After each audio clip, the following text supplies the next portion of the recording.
Okay, good morning. இப்போ என்ன old questions தான் டிஸ்கஸ் பண்ண போகிறோம். அதாவது பிரிட்டிஷ் ஆட்சிக்கு எதிரான ஆரம்பகால கிளர்ச்சிகள், early uprising against British rule அப்படின்ற ஒரு டாபிக் நமக்கு ஐஎன்எம் சிலபஸில் இருக்குது இல்லையா? அதில் அந்த டாபிக் ரிலேட்டடான கொஸ்டின்ஸ் நம்ம டிஎன்பிசியில் கேட்டால் பழைய ஓல்டு கொஸ்டின்ஸ் வந்து டிஸ்கஸ் பண்ணலாம். சரி, ஃபஸ்ட்டு கொஸ்டின் குரோனாலஜிக்கல் ஆர்டர். சரிங்களா? அதாவது கால வரிசைப்படுத்த வந்து சொல்லியிருக்காங்க. பொதுவாக இந்த மாதிரியான கொஸ்டின்ஸ் வந்து இப்போ நிறையா கேட்க ஆரம்பிச்சிட்டாங்க. அதாவது நிகழ்வுகளை வந்து கால வரிசைப்படுத்த சொல்கிறது. அப்போ நிகழ்வுகளுடைய வருடங்கள் நமக்கு தெரிஞ்சிருக்கணும். சரிங்களா? இப்போ கிரேட் ரிவோல்ட், சிப்பாய் கழகம் அப்படின்றது தெரியும், 1857ஆம் ஆண்டு நிகழ்ந்தது. மாப்பிளா கழகம் அப்படின்றது கேரளாவில் 1921ஆம் ஆண்டு கேரளாவில் நடந்திருக்கும். சரிங்களா? ஓகே, சாந்தல் வந்து தெரியும், 1855ஆம் ஆண்டு. சம்பாரன் நமக்கு தெரியும், காந்தி அவர்கள் வந்ததுக்கப்புறம் நடந்தது 1918. சரிங்களா? இப்போ இதை நீங்கள் வச்சு கால வரிசைப்படுத்தினீங்க அப்படின்னா முதல்ல பார்த்தீங்கன்னா 2, 3, 4, 1 இந்த ஆன்சர் தான் கரெக்டாக வரும். சரிங்களா? இது எல்லாமே ஆரம்ப கால கிளர்ச்சிகள், விவசாய கிளர்ச்சிகள், பழங்குடியர் கிளர்ச்சியிலேருந்து இதை கேட்டிருக்காங்க. பர்டிகுலர் டாப்பிக்ல இருந்து தான் நிகழ்வுகளை வந்து வரிசைப்படுத்தணுன்ற அவசியம் கிடையாது. ஷஃபிள் பண்ணலாம், நிறையா நிகழ்வுகளை அங்கங்கே இருந்து எடுத்து அதை கால வரிசைப்படுத்த வந்து சொல்லலாம். சரிங்களா? ஓகே, அடுத்த கொஸ்டின்.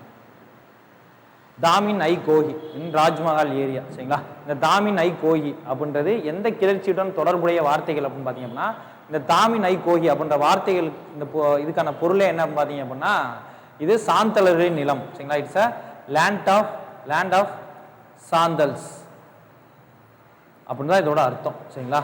அதாவது சாந்தலரின் நிலம் அப்படின்றதான் இதோட அர்த்தம். அதான் பிளேஸ் ஆஃப் சாந்தல் ட்ரைப்ஸ். சரிங்களா? ஏன்னா ராஜ்மஹால் மலைப்பகுதிகள் அனைத்துமே சாந்தல் பழங்குடிய மக்களின் நிலம் அப்படின்னு சொல்லி ஒன்று அறிவிக்கப்பட்டிருக்கும். சரிங்களா? லேட்டர் பீரியட்ல அப்படி அறிவிக்கப்பட்டதுக்கு பேர் தான் என்ன பார்த்தீங்கன்னா தாமின் ஐ கோஹி அப்படின்றது. அப்போ இது எதுடன் தொடர்புடைய பார்த்தீங்கன்னா பிளேஸ் ஆஃப் சாந்தல் ட்ரைப்ஸ் அப்படின்றது தான். சரிங்களா? ஓகே, இது ரிப்பீட்டட் கொஸ்டின் தான். ஆல்ரெடி இப்போ நம்ம பார்த்த அதே கொஸ்டின் தான். தாமின் ஐ கோஹி அப்படின்றது எந்த கிளர்ச்சியுடன் தொடர்புடையது? ஏன்னா ரொம்ப ரொம்ப இம்பார்ட்டண்டான ஒன்று. சகோதரர்கள், முர்மு சகோதரர்களால் நிகழ்த்தப்பட்ட ஒரு பழங்குடியின கிளர்ச்சி அப்படின்றதான். சரிங்களா? முழுக்க இந்த மக்கள் வந்து எங்கே வச்சிருப்பாங்க பார்த்தீங்கன்னா ராஜ்மஹால் மலைக்குன்றுகளை சுற்றி வச்சிருப்பாங்க. ராஜ்மஹால் ஹில்ஸை சுற்றி இருக்கக்கூடிய ஒரு பழங்குடியின மக்கள் தான் இந்த சாந்தல் பழங்குடியின மக்கள் அப்படின்றவங்க. இந்த சாந்தல் பழங்குடியின கழகம் இருக்கு இல்லையா, இதை வந்து என்ன சொல்லுவாங்க அப்படின்னு பார்த்தீங்க அப்படின்னா ஹல் அப்படின்னு சொல்லுவாங்க.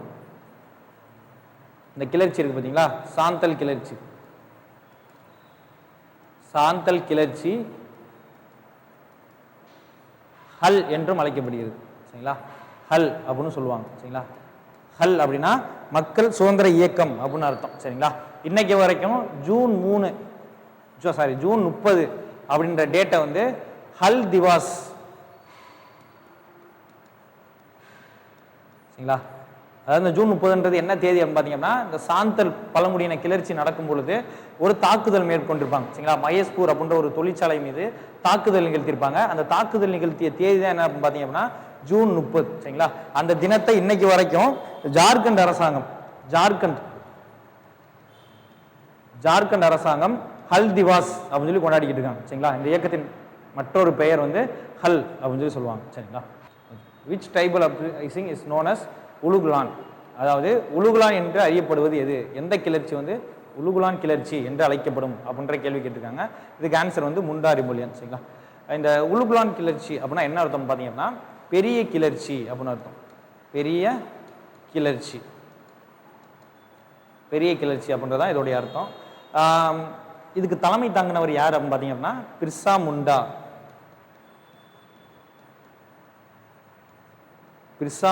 அப்படின்றவர் தான் இந்த கிளர்ச்சி, முண்டா கிளர்ச்சிக்கு வந்து தலைமை தாங்கியவர். சரிங்களா? ரொம்ப முக்கியமான ஒரு கிளர்ச்சி. சரிங்களா? ரொம்ப முக்கியமான ஒரு கிளர்ச்சி. 1899லேருந்து 1900 வரைக்கும் நடந்த ஒரு கிளர்ச்சி. இந்த கிளர்ச்சி வந்து சரிங்களா என்ன, இந்த பிர்சா முண்டாவை பொறுத்த வரைக்கும் ரொம்ப முக்கியமான ஒரு நபர். ஏன் முக்கியமான ஒரு நபர் அப்படின்னு பார்த்தீங்கன்னா, இந்த முண்டா மக்கள் இருக்காங்க இல்லையா, அவங்க வந்து குண்டு கட்டு விவசாய முறை. சரிங்களா? ஒரு ஃபார்மிங் சிஸ்டத்தை வந்து ஃபாலோ பண்ணி இருந்திருப்பாங்க. இப்போ பிரிட்டிஷின் நில வருவாய் சட்டத்தின் மூலமாக இந்த விவசாய முறை வந்து பாதிக்கப்பட்டிருக்கும். இந்த விவசாய முறையை பாதிப்பை எதிர்த்து இதை பாதுகாப்பதற்காக நடத்தப்பட்ட கிளர்ச்சி தான் இந்த முண்டா கிளர்ச்சி அப்படின்றது. பிர்சா முண்டா வந்து தலைமை தாங்கியிருப்பார். இவருடைய சிறப்பு என்ன பார்த்தீங்கன்னா, இவருடைய பிறந்த நாள் இருக்கு இல்லையா, அது நவம்பர் 15. சரிங்களா? இந்த தினத்தை இன்னைக்கு வரைக்கும் இந்திய அரசாங்கம் என்னவா கொண்டாடிக்கிட்டு இருக்காங்க அப்படின்னா பழங்குடியினர்கள் பெருமை தினமா வந்து கொண்டாடிக்கிட்டு இருக்காங்க. சரிங்களா? ஜன்ஜாத்தியா கௌரவ் திவாஸ் அப்படின்னு சொல்லி சொல்லுவாங்க. ஜன்ஜாத்தியா கௌரவ் திவாஸ் அப்படின்னா என்ன அர்த்தம் அப்படின்னு கேட்டிங்கன்னா பழங்குடியினர்கள் பெருமை தினம். இந்த தினத்தில் இந்திய அரசாங்கம் சார்பாக ஒரு விழா எடுக்கப்படும். அந்த விழாவில் யாரெல்லாம் பெருமைப்படுத்தப்படுவா அப்படின்னு பார்த்தீங்க அப்படின்னா பழங்குடி இனத்தை சேர்ந்த மக்கள் இருக்காங்கல்ல, அதாவது இப்போ சுதந்திர போராட்டத்தில் பங்கேற்ற பழங்குடியின மக்கள், அவங்களை பெருமைப்படுத்தும் வகையில், அவங்களை நினைவு கூறும் வகையில் இந்த தினத்தை வந்து கொண்டாடுவாங்க. சரிங்களா? இது பிர்சா முண்டாவோட பிறந்த நாளில் தான் கொண்டாடிக்கிட்டு இருக்காங்க. முண்டா கிளர்ச்சி, இப்போ உலுகுலான் கிளர்ச்சி அப்படின்னா பெரிய கிளர்ச்சின்னு அர்த்தம். முண்டா கிளர்ச்சியுடன் தொடர்புடைய ஒன்று தான். Okay, name of the major tribe revolt took place in Chota Nagpur plateau. Chota Nagpur பிளேட்டிவ்ல நடந்த முக்கியமான ஒரு கிளர்ச்சி என்ன அப்படின்னு பார்த்தீங்கன்னா கோல் கிளர்ச்சி அப்படின்னு சொல்லுவாங்க. கிட்டத்தட்ட 1831ஆம் ஆண்டு நிகழ்ந்த கிளர்ச்சி. அதாவது சோட்டா நாக்பூர் பீடபூமி இருக்கு இல்லையா, சோட்டா நாக்பூர் பகுதியில் நடந்த முக்கிய கிளர்ச்சி பார்த்தீங்கன்னா கோல் கிளர்ச்சி தான். 1831, 32 இந்த சமயத்தில் புத்த பகத், சிங்ராய், மன்ராய் இந்த மாதிரி நிறைய தலைவர்கள் வந்து இதில் பங்கேற்று இருந்திருப்பாங்க. இல்லை என்ன பிரச்சனை நடந்திருக்கும் அப்படின்னு பார்த்தீங்க அப்படின்னா திக்காடர்கள்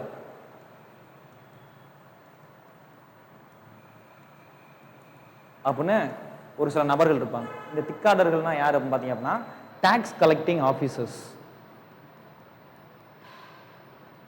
டாக்ஸ் கலெக்டிங் ஆஃபீஸர்ஸ் சரிங்களா, அதாவது வரி வசூல் செய்யக்கூடிய அதிகாரிகள். சரிங்களா? அப்போ கோல் பழங்குடியின மக்களிடம் வரி வசூல் செய்வதற்காக நியமிக்கப்பட்ட அதிகாரிகளுக்கு பேர் தான் திக்காடர்கள். இப்படி வரி வசூல் பண்ண வரும்போது இந்த கோல் பழங்குடியின மக்கள் என்ன பண்ணாங்க அப்படின்னா இந்த திக்காடர்கள் மீது தாக்குதல் நிகழ்த்தினாங்க. சரிங்களா? இந்த திக்காடர்ஸ் வாஸ் அட்டாக்ட். அதனால இந்த கழகம் வந்து தொடங்கப்பட்டுச்சு. சரிங்களா? இதுதான் இதை ஒரு வாட்டி இதை கொஸ்டினாவே ஃப்ரேம் பண்ணியிருக்காங்க. திக்காடர்கள் தாக்குதல் மூலமாக தொடங்கப்பட்ட கிளர்ச்சி எது அப்படின்னு சொல்லி கேட்டிருக்காங்க. அப்படி கேட்டால் என்னது கோல் கிளர்ச்சி அப்படின்றதான். சோட்டா நாக்பூர் பகுதியில் நடந்த கிளர்ச்சி இது வந்துட்டு.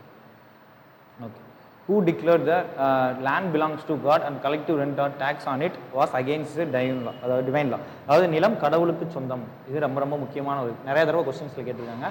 நிலம் கடவுளுக்கு சொந்தம் இதை சொன்னது யார் அப்படின்னு பார்த்தீங்கன்னா டுடுமியா. இவர் எந்த இயக்கத்தை சேர்ந்தவர் அப்படின்னு பார்த்தீங்கன்னா ஃபராசி இயக்கம், ஃபராசி மூமெண்ட். சரிங்களா? 1818 யாரால் தோற்றுவிக்கப்பட்டிருக்கோம் அப்படின்னு பார்த்தீங்கன்னா ஹாஜி சராயத்துல்லா.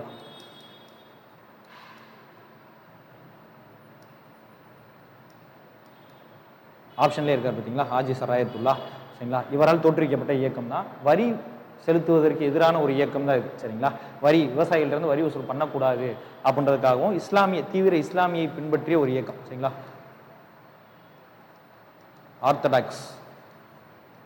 ஆர்த்தடாக்ஸ் இஸ்லாம்ஸ். சரிங்களா? தீவிரமாக இஸ்லாம் மதத்தை பின்பற்றிய ஒரு இயக்கம் தான் இந்த ஃபராசி இயக்கம் அப்படின்ற ஒரு இயக்கம். ஹாஜி சராயத்துல்லாவுடைய பையன் தான் யார் அப்படின்னு பார்த்தீங்க அப்படின்னா துதுமியா. சரிங்களா? இவர் தான் என்ன சொல்லியிருப்பாருன்னா இவருடைய மறைவுக்கு பின்பு, அதாவது ஹாஜி சராயத்துல்லாவின் மறைவுக்கு பின்பு இந்த இயக்கத்திற்கு தலைமை தாங்கினவர் தான் யார் துதுமியான் அப்படின்றவர். இவர் தான் ஒரு விஷயத்தை சொல்லியிருப்பார், நிலம் கடவுளுக்கு சொந்தம். அதாவது இந்த லேண்ட் இஸ் அதாவது God is only owner of the land, land belongs to God. அப்படின்னா நாங்கள் ஏன் வரி செலுத்தணும், கடவுளுக்கு சொந்தமான ஒரு நிலப்பகுதிக்கு மற்ற நபர்களுக்கு நாங்கள் ஏன் வரி செலுத்தணும், அதனால் வரி செலுத்த முடியாது அப்படின்னு சொல்லியிருப்பார். சரிங்களா? Okay okay Neel Darpan played portrayed indigo planter suppression was written by. அதாவது நீல் தர்பன் என்ற இண்டிகோ தோட்டக்காரர்களின் எதிர்ப்பை சித்தரிக்கும் நூலை எழுதியவர் யார் அப்படின்னு பார்த்தீங்கன்னா தினபந்து மித்ரா. சரிங்களா? தினபந்து மித்ரா. இது எதுடன் தொடர்புடையதுன்னு பார்த்தீங்கன்னா indigo revolt.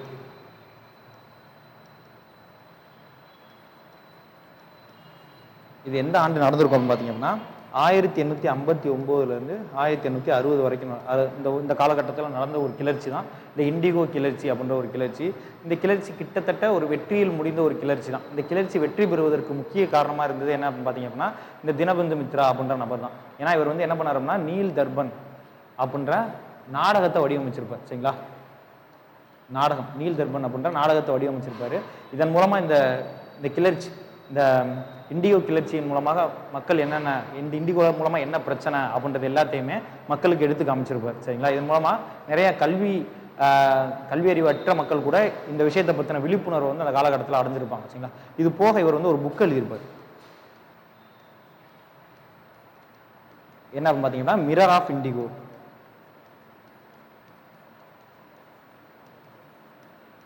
Mirror of indigo அப்படின்ற ஒரு புக் எழுதியிருப்பார். சரிங்களா? இந்த புக்கில் இருக்கக்கூடிய அந்த நிகழ்வுகளை தான் நாடகமாக நிகழ்த்தியிருப்பார். அந்த நாடகத்துக்கு பேர் தான் என்னது நீல் தர்பன் அப்படின்ற நாடகம். சரிங்களா? ஓகே, அடுத்த question. Every registered land holders is a proprietor இந்த சிஸ்டம் இஸ் கால்ட். அதாவது பதிவு செய்த நிலத்தை வைத்துள்ள ஒவ்வொருவரும் அதன் சொந்தக்காரர்கள் ஆவர். இந்த முறையை இவ்வாறு அழைக்கலாம். அது என்ன பார்த்தீங்கன்னா பிரிட்டிஷ் வந்து நிறைய நில வருவாய் சட்டங்கள் வந்து நிறையவே கொண்டு வந்தாங்க. அதில் ரொம்ப முக்கியமானதாக என்ன பார்த்தீங்கன்னா இந்த ரயத்வாரி முறை அப்படின்றது சரிங்களா. 1820ஆம் ஆண்டு மன்ரோ என்பவரால் கொண்டு வரப்பட்டிருக்கு இந்த ரயத்வாரி முறை அப்படின்றது சரிங்களா.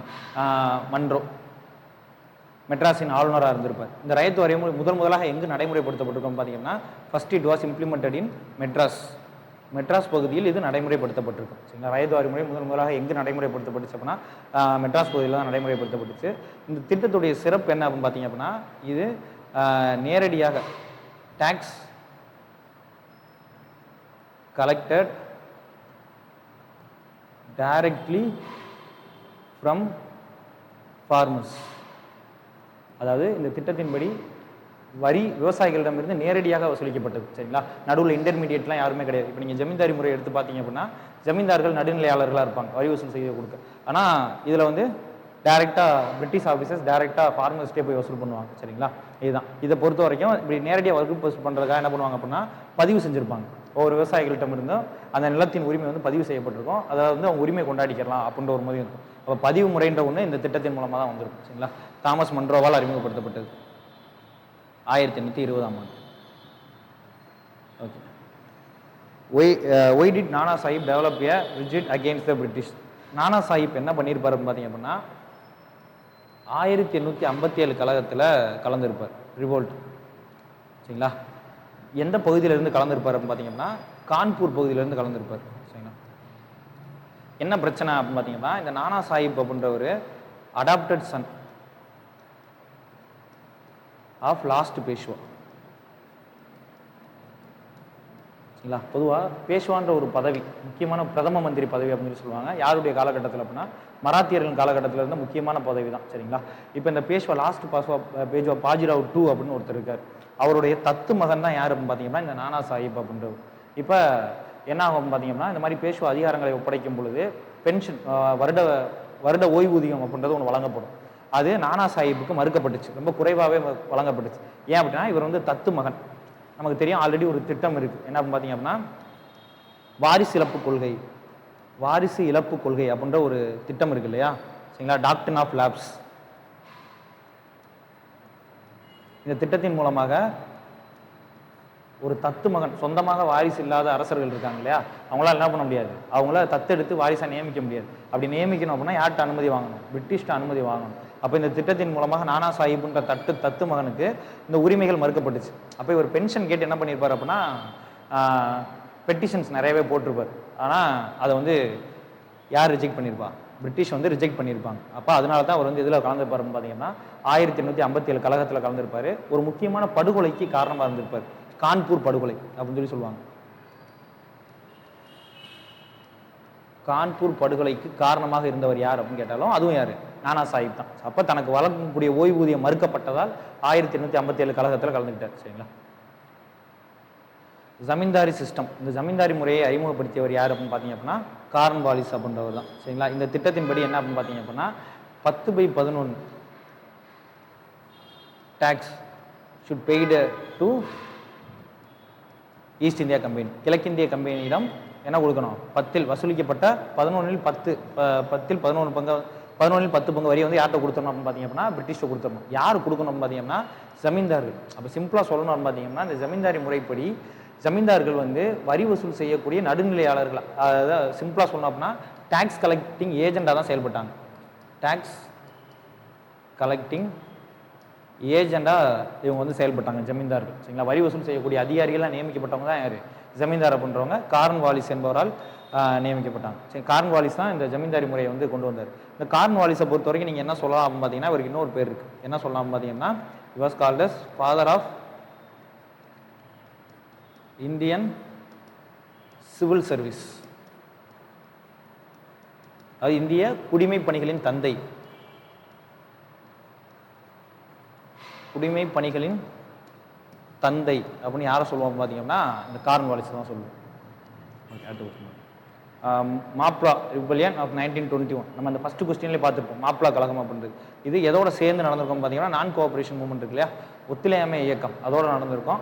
மாப்ளா கழகம்ன்றது முழுக்க கேரளாவில் நடக்கக்கூடிய விஷயம் தான் சரிங்களா. மலபார் ரீஜியனில் கேரளாவில் நடக்கக்கூடியது. 1921ஆம் ஆண்டு ஒத்துழையாமை இயக்கத்தின் ஒரு பங்காக இந்த மாப்பிள கழகம் வந்து நடந்திருக்கும். சரி, அது Hemachandra Kar proclamation leads to outbreak of the dash revolt. அதாவது ஹேமச்சந்திர கரின் பிரகடனம் டேஷ் கிளர்ச்சிக்கு வழிவகுத்தது அப்படின்னு சொல்லி கேட்டிருக்காங்க. இது இண்டிகோ ரிவோல்ட் தான். சரிங்களா, இந்த ஹேமச்சந்திர கர் அப்படின்னா யாருன்னு பார்த்தீங்கன்னா, இண்டிகோ கிளர்ச்சி நம்ம இப்போ ஒரு ப்ரீவியஸ் 2 கொஸ்டின்ஸ்க்கு முன்னாடி பார்த்தோம். 1859 60 வரைக்கும் நடந்திருக்கும் அப்படின்னு. அந்த காலகட்டத்தில் இந்த ஹேமச்சந்திர கர் அப்படின்றவர் யார் அப்படின்னா, ஒரு டெபுட்டி மேஜிஸ்ட்ரேட். சரிங்களா, டெபுட்டி மேஜிஸ்ட்ரேட் பதவியில் இருந்தவர் தான் இந்த ஹேமச்சந்திர கர் அப்படின்றவர். இவர் கரெக்டாக ஆகஸ்ட் 17 அப்போ என்ன பண்ணுவார் அப்படின்னா, 1858ஆம் ஆண்டு ஒரு ப்ரொக்ளமேஷன் வெளியிடுவார். இல்லை என்ன சொல்லுவார்னு பார்த்தீங்கன்னா, விவசாயிகள் நிலம் பாதுகாக்கப்பட வேண்டும், அவர்களுக்கான இழப்பீடு வழங்க வேண்டும் அப்படின்னு சொல்லி ஒரு ப்ரொக்ளமேஷன் வந்து வெளியிட்டிருப்பாரு. அது ஆதரவான ஒன்று தான். அப்போ அது வெளியிட்டோன்னே என்ன ஆகும் பார்த்தீங்கன்னா, இந்த இந்திய ரிவோல்ட் அதுக்கு ஆதரவாக இதை கேட்டு அந்த உரிமையை கேட்டு நிறையா மக்கள் வந்து போராட்டத்தில் ஈடுபட்டிருப்பாங்க. அதுதான் இண்டிகோ ரிவோல்ட். அப்போ இவருடைய அந்த பிரகடனம் இருக்கு இல்லையா, இந்த டெப்டி மேஜிஸ்ட்ரேட்டோடைய பிரகடனம், இதுதான் இண்டிகோ ரிவோல்ட், இண்டிகோ கிளர்ச்சி வருவதற்கு முக்கிய காரணமாக இருந்துச்சு. சரிங்களா, okay. Which governor under the British rule is called as continent emperor. அதாவது எந்த ஆளுநர் பிரிட்டிஷ் ஆட்சியின் கீழ் கண்ட பேரரசர் என்று அழைக்கப்படுகிறார் பார்த்தீங்கன்னா, ராபர்ட் கிளைவ் தான். சரிங்களா, ரொம்ப முக்கியமான ஒரு படை வீரர். நிறைய பதவிகள் வந்து வச்சிட்டார். சரிங்களா, இவருக்கு இன்னொரு பேர் என்ன சொல்லுவாங்க பார்த்தீங்கன்னா, ஹீரோ ஆஃப் ஆர்காட்.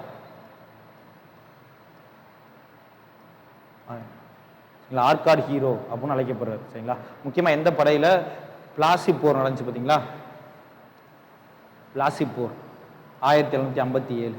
இந்த போரில் ஆங்கில படைகளுக்கு தலைமை தாங்கினது யார் பார்த்தீங்கன்னா, ராபர்ட் கிளைவ் தான். வேற என்ன ராபர்ட் கிளைவை பற்றி தெரிஞ்சுக்கலாம் பார்த்தீங்கன்னா, 1765ஆம் ஆண்டு இரட்டை அரசாங்க முறை, டுவல் கவர்மெண்ட் சிஸ்டம்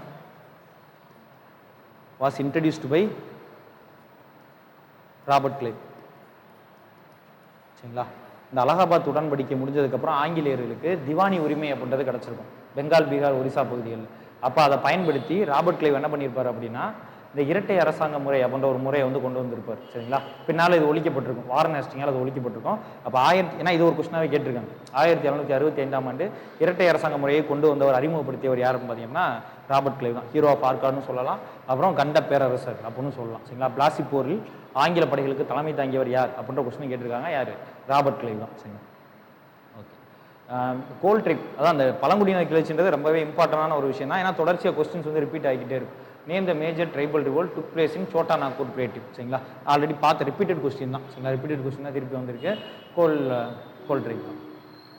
ஓகே, இது வந்து ஒரு ஸ்டேட்மெண்ட் அனாலிசிஸ் கொஸ்டின் மாதிரி வந்திருக்கு. சரிங்களா, அது என்ன சொல்லுவாங்க அப்படின்னா, வங்காளம் மற்றும் பீகார் பிரிட்டிஷ் ஆட்சியில் நிறுவப்பட்டதால் உள்நாட்டு கிளர்ச்சிகள் தொடங்கின, மேலும் அவை காலனித்துவ ஆட்சியின் ஒன்றிணைப்பின் ஒன்றாக இணைக்கப்பட்டதால் அவை நிகழ்ந்தன. சரி, ஃபஸ்ட் ஸ்டேட்மெண்ட்டை பார்ப்போம். ஃபஸ்ட் ஸ்டேட்மெண்ட்டை பொறுத்த வரைக்கும் பார்த்தீங்கன்னா, வங்காளம் பீகார் பிரிட்டிஷ் ஆட்சி நிறுவப்பட்டதால் உள்நாட்டு கிளர்ச்சிகள் தொடங்கின. உண்மைதான், கரெக்ட் தான். என்ன ஆகுது அப்படின்னு பார்த்தீங்க அப்படின்னா, இந்த வங்காளம் பீகார் இருக்கு இல்லையா, அதாவது அலகாபாத் ட்ரீட்டி